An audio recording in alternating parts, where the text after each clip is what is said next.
Hi everyone, welcome back to Wilde Reads. My name is Dave. Welcome back to another video. This video is part one of my May book haul. Yes, I've been charity book shopping yet again. Most of these are going to be second-hand charity shop bookie bargains because we all love a bookie bargain, don't we? Yes, we do.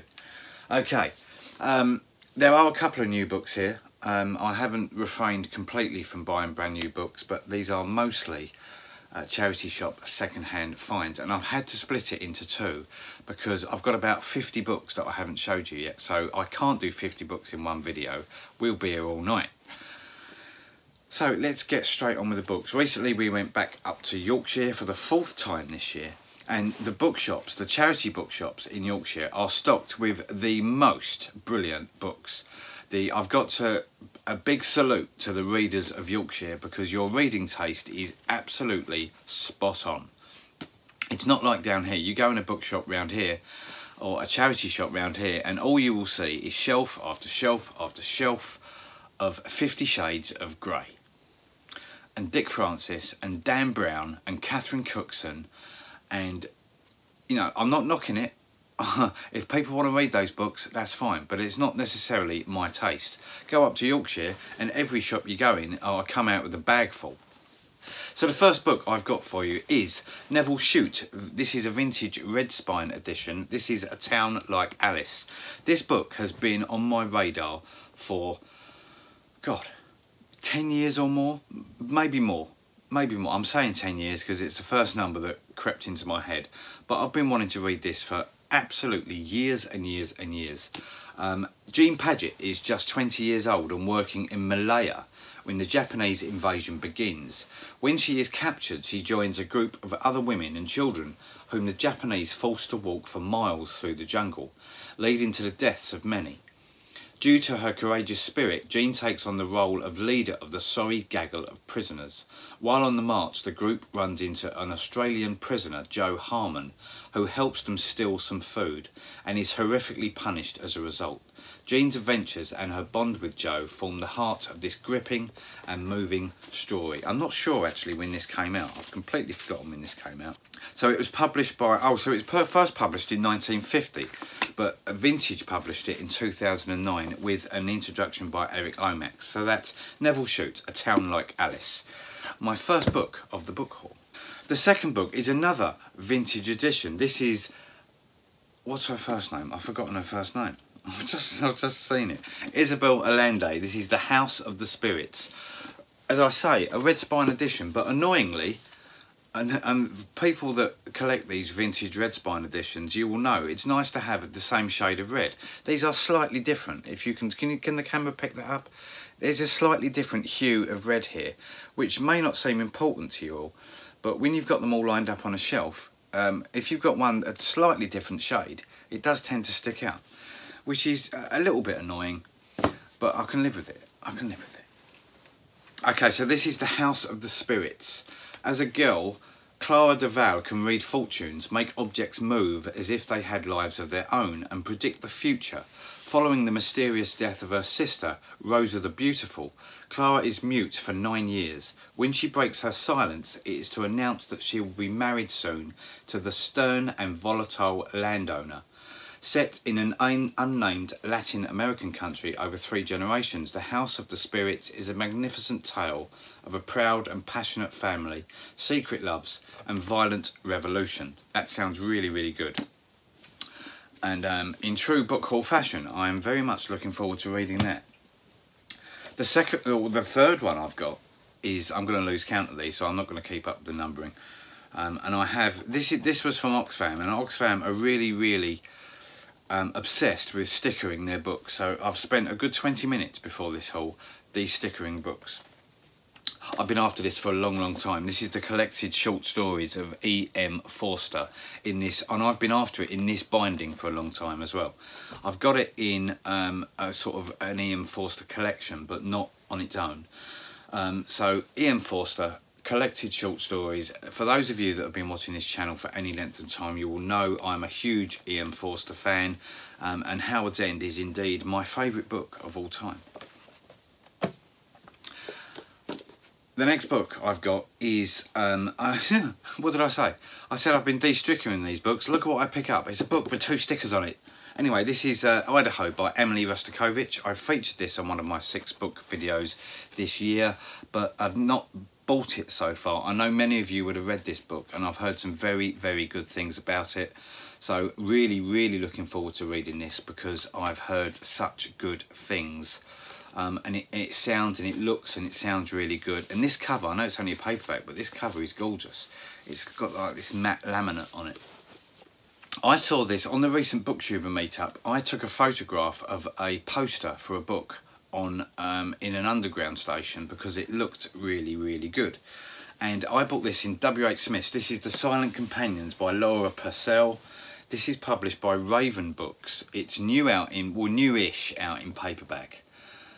And again, I've heard some really, really good things about this. Newly married, newly widowed Elsie is sent to see out her pregnancy at her late husband's crumbling country estate, The Bridge.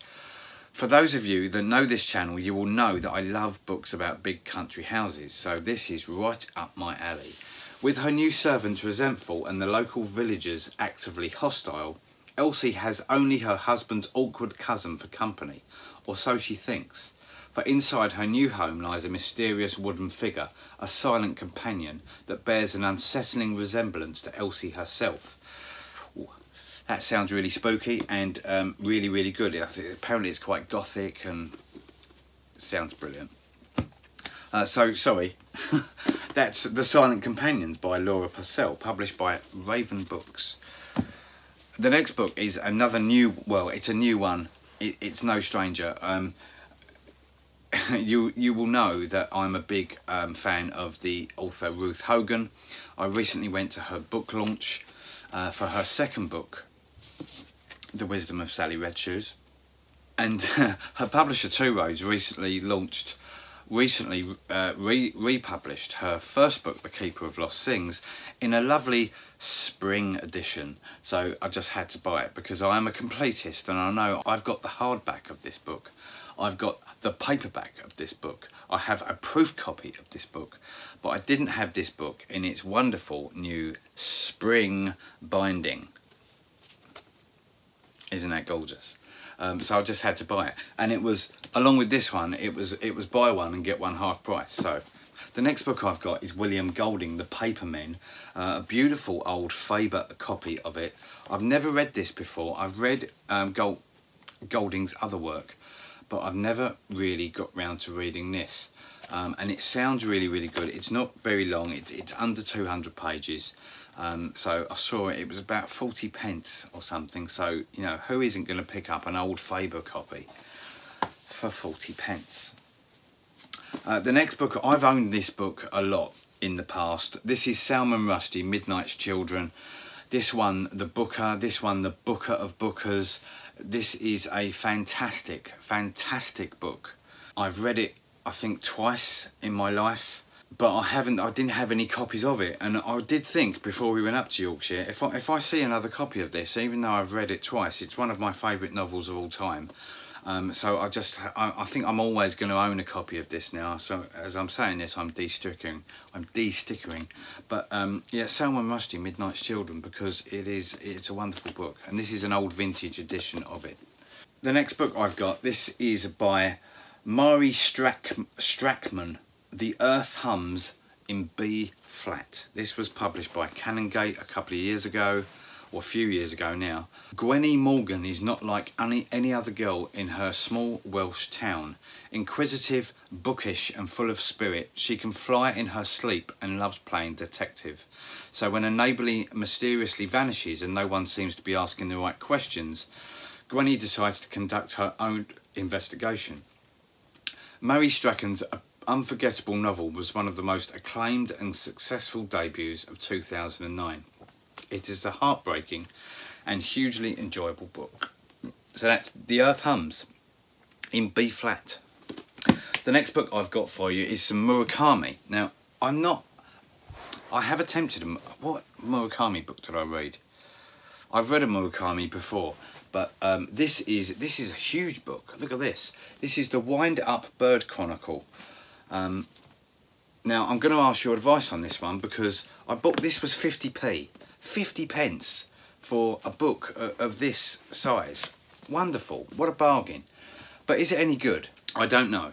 I don't know. It's described here as a giant metaphysical detective story about love, pain, war, reality and history. But I know there are some really big Murakami fans out there. Let me know if this one's any good. It is a big one. I might have to save it for later in the year. It's, you know, it's pushing 600 pages here, or it's just over 600 pages. So yeah, that's the Wind Up Bird Chronicle by Murakami. The next one I've got is, oh look, sticker alert everyone, sticker. This was in my local library sale. My local library sale really does get rid of some really good books. This is John Boyne, The House of Special Purpose. Now, John Boyne, I do have some other John Boyne around here somewhere. It might be downstairs. But this seems really good as well. Boy in the Striped Pyjamas, that's the one I've got downstairs. The next one I've got is one of my favourite authors actually. This is Mark Haddon, The Red House. This is an ex-library hardback as well. I don't know whether to take these protective covers off, because some of them get a bit messy, but we'll see. Mark Haddon, author of The Curious Incident of the Dog in the Night Time, and I've read a couple of others of his as well. I find this guy genuinely funny. There's not that many authors that make me laugh, but Mark Haddon, I think he's very humorous in the way he writes, and The Red House sounds really good. After his mother's death, Richard, a newly remarried hospital consultant, decides to build bridges with his estranged sister, inviting Angela and her family for a week in a rented house on the Welsh border. 4 adults and 4 children, a single family and all of them strangers. 7 days of shared meals, log fires, card games and wet walks. But in the quiet and stillness of the valley, ghosts begin to rise up. The parents Richard thought he had, the parents Angela thought she had, past and present lovers, friends, enemies, victims, saviours, and watching over all of them from high on the hill, Karen, Angela's stillborn daughter. The Red House is about the extraordinariness of the ordinary, weaving the words and thoughts of the 8 characters together with those fainter, stranger voices of books, letters and music. Really good. I love Mark Haddon's writing. There seems to be a lot of characters in that one. The next book I have is Tessa Hadley. This one is called The Past. This was in my local library sale as well, and I recently read a Tessa Hadley book called The London Train, which I enjoyed. And I know with some of you, Tessa Hadley can be a bit hit or miss, but this one looked really good. So I obviously liked the last one enough to buy another Tessa Hadley book. This, I think, this is it a collection of short stories? No, it's a novel. So yeah, really looking forward to getting into another Tess Hadley book. The next one I've got is a Helen Dunmore. This is Helen Dunmore, Your Blue-Eyed Boy, a brilliantly plotted, thrilling fable unravelling dark, sad secrets. It's got winner of the Orange Prize. Did this book win the Orange Prize, or are they just mentioning Helen Dunmore as having won the Orange Prize? Anyway, it says here, there are things you should know about blackmail in case it comes tapping at your door. Simone reluctantly gives up her thriving London legal practice to take a highly paid but stressful job as a district judge. With 2 small boys and a husband on the verge of bankruptcy and breakdown, she struggles to maintain a normal family life. Then one morning a letter arrives addressed to her and postmarked New York. Someone she has tried to forget has not forgotten her. That sounds a really good blurb.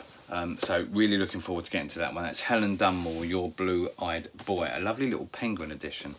I've got an old Susan Hill book here. Love Susan Hill. Read a lot of Susan Hill. Read a lot of Susan Hill last year, and I've read quite a few Susan Hills this year. This is Strange Meeting from Susan Hill. This is an old penguin edition. Not sure when this book came out. This was first published in 1971. So older than me. I found a book that's older than me. I was published in 1972. The next one I've got, I posted a picture of this on Twitter. Bernhard Schlink, have I said that right? Bernhard Schlink, The Reader. This is translated from the German, I believe, by Carol Brown Janeway. Yeah, translated from German.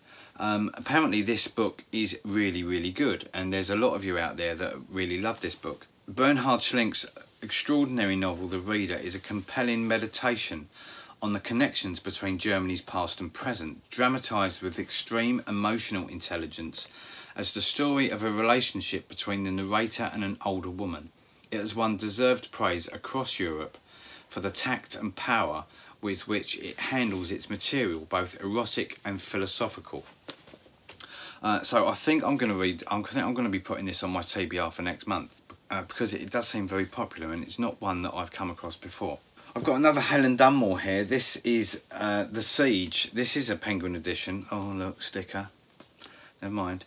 Helen Dunmore, The Siege, a Tolstoyan epic of love and war, life and death. The next one I've got for you is, excuse the sticker. The next one I've got is This Looks Fabulous. This is Molly Fox's Birthday by Deirdre Madden. This is a Faber. This is a Faber edition of this. This has got a wonderful cover. Look at this cover. And the unusual thing about this is that it's a paperback. I'll just show you that. It's a paperback with a dust jacket. So the actual naked paperback is just this thing here with no. Look at that. And then you get this dust jacket that goes over the top, and it just makes it a lovely little package. So this is set in Dublin, and it says here, Dublin, midsummer. While absent in New York, the celebrated actor Molly Fox has loaned her house to a playwright friend who is struggling to write a new work. Over the course of this, the longest day of the year, the playwright reflects upon her own life, Molly's and that of their mutual friend Andrew, who she has known since university. But why does Molly never celebrate her own birthday, which falls upon this day? What does it mean to be a playwright or an actor? How do relationships evolve over the course of many years? Exploring family, friendship and love, Molly Fox's Birthday is above all a novel about identity, calling into question the ideas that we hold about who we are, and showing us how the past informs the present in ways we might never have imagined. So that's Molly Fox's Birthday, written by Deirdre Madden, published by Faber. I'm just going to show you these two quickly because I didn't have these. Well, I've got these in various editions. So it's Philip Pullman. So The Amber Spyglass and The Subtle Knife, which form parts 2 and 3 of his Dark Materials, which I haven't read before. And I'm hoping to get to, hopefully this year or maybe next year. Have we got time for one more? Yes, let's squeeze in one more. So Catherine Boo, Behind the Beautiful Forevers. This is non-fiction, so this is life, death and hope in a Mumbai slum. This won a lot of prizes. This won the National Book Award for Non-Fiction in 2012, shortlisted for the Samuel Johnson Prize, which is now the Baillie Gifford Prize, and the Guardian First Book Award. Catherine Boo spent 3 years with the residents of a Mumbai slum near the airport, documenting the dreams, disappointments and improvisations of the families who call the place home. I love books like this. I love books where people go into uncomfortable situations and just document what they see. So that's Behind the Beautiful Forevers by Catherine Boo. This was published by Portobello. Well, that's it for now. Thank you very much for watching. I'll be doing a part 2 for this later in the month because I still have a rather large pile of books sitting over there waiting for me to tell you all about. Thanks very much for watching. Whatever you're doing this week, enjoy your books. I will see you very soon. Take care. Bye-bye.